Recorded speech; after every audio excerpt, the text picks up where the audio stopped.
Con su permiso, Presidenta. Adelante, senador. Nunca visites panteones ni llenes tumbas de flores. Llena de amor corazones, en vida, hermano, en vida.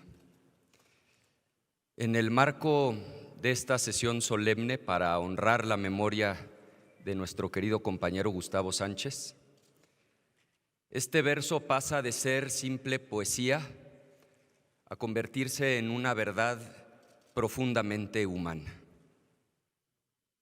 Por eso pueden sentirse en paz sus hijos Gustavo y Alejandro. Por eso pueden sentirse en paz sus compañeras, compañeros, sus amigas y sus amigos. Y sobre todo, querida Margarita, por eso tú puedes hoy sentirte en paz, porque en vida llenaste de amor el corazón de Gustavo. Y yo agradezco profundamente a la vida que también pude en vida decir de Gustavo lo que hoy voy a referir en esta sesión. Apenas el 17 de octubre, en el marco del último informe que alcanzó a rendir, recordábamos 5 aspectos fundamentales en la vida pública de Gustavo. Primero, recordar que la vida de Gustavo y la historia del PAN en Baja California están estrechamente vinculadas. El PAN, un partido fundado en 1939, que tuvo que esperar 50 años, medio siglo de lucha tenaz opositora para que se reconociera el triunfo en una gubernatura.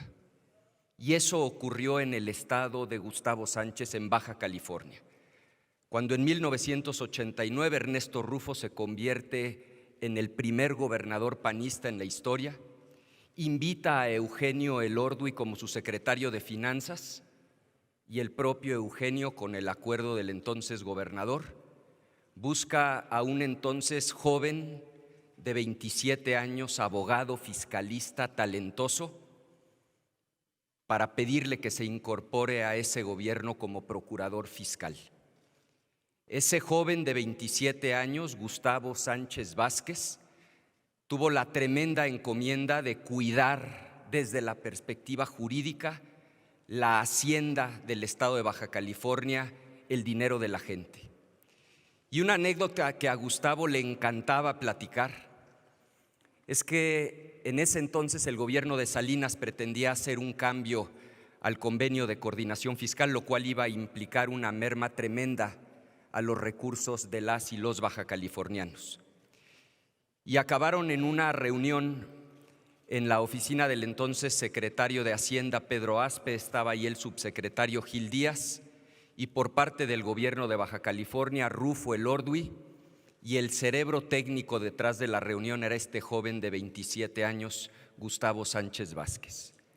Después de horas de reunión donde se negaban a firmar un acuerdo que perjudicaba las finanzas locales, apareció en la oficina el propio presidente de la República, Carlos Salinas de Gortari, y ni así los doblaron y no firmaron.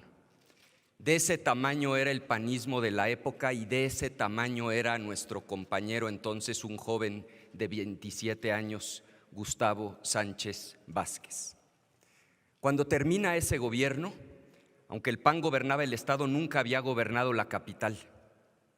Elorduy es candidato a presidente municipal de Mexicali y le pide a Gustavo que lo acompañe como síndico, hacen campaña juntos, ganan la elección, se convierten en el primer alcalde y Gustavo en el primer síndico panista en la historia de su natal Mexicali. Cuando concluye esa administración, Gustavo se regresa muchos años a su despacho, algo que sus amigos le oímos decir muchísimas veces. Decía Gustavo una y otra vez: no vivan de la política, hay que vivir para la política. Años más tarde, el presidente del partido y el propio gobernador Osuna le piden que sea diputado local. Y Gustavo en primera instancia se niega y él contaba que decidió irle a pedir consejo a la persona que en ese entonces él más respetaba, que era su padre. Y su padre ese día le dijo una frase con la que, por cierto, cerró su informe el 17 de octubre pasado. Su padre le dijo: quien hace lo que puede, hace lo que debe, ve y cumple con tu deber. Y Gustavo regresa con el partido y con el gobernador y acepta ser candidato a diputado. Le dicen que por supuesto irá en el primer lugar de la lista y Gustavo lo rechaza. Gustavo pone una sola condición: quiere ir de mayoría, quiere ir a la calle, y solo si la gente con su voto decide que él sea diputado, entonces ocupará un escaño en el Congreso local. Hace una extraordinaria campaña, guerrero como siempre lo conocimos, gana la elección y fue un extraordinario coordinador del grupo parlamentario del PAN en el Congreso de Baja California. Para esas épocas yo era el presidente nacional del partido y recuerdo cómo fue absolutamente natural su candidatura a alcalde. Amplísimos sectores de la sociedad civil, no solamente del panismo, veían en Gustavo a la figura adecuada para ser el candidato a alcalde de la capital. Fue candidato, ganó la elección e hizo un gobierno ejemplar, honesto, valiente, siempre un hombre de principios. Y otra vez la anécdota que a él más le gustaba contar fue que a su toma de protesta acudió su madre, a quien amaba entrañablemente. Y se acercó un reportero a preguntarle a su mamá, esto todavía me lo volvió a contar el 17 de octubre, y se le llenaban de lágrimas los ojos cuando lo platicaba. Que le preguntó el reportero a su mamá que qué opinaba de su hijo, el alcalde, y que su mamá contestó: del alcalde voy a opinar dentro de 3 años cuando termine su administración. Disciplina amorosa le llamaba a eso nuestro querido Gustavo. Y me platicaba Gustavo que fue su mamá a su último informe de gobierno, que lo abrazó y que le dijo: tu papá, que ya se nos adelantó en el camino y yo estamos muy orgullosos de ti, misión cumplida, cumpliste con tu deber. Gustavo siempre remó contracorriente. Para llegar a este Senado de la República, pasó primero por una elección interna tremendamente competida, contra un exgobernador del estado, en donde, por cierto, la mancuerna con Max fue fundamental para que pudieran ganar esa elección competida, democrática. Y la elección constitucional fue muy compleja. No solo Morena tenía mucha fuerza en ese momento en el estado de Baja California. El PT llevaba como candidato a un exgobernador, a Bonilla, el Verde llevaba a Hank, y en una elección competida, Max ha dado testimonio de ello, recorriendo todo el territorio, guerrero como siempre fue Gustavo, ganaron la elección. Y en este Senado de la República, Gustavo dio ejemplo, dio cátedra de lo que es legislar con principios. Como aquí se ha dicho, se podría estar o no de acuerdo con él, pero siempre defendió con pasión sus convicciones. Termino con una historia que me gusta mucho.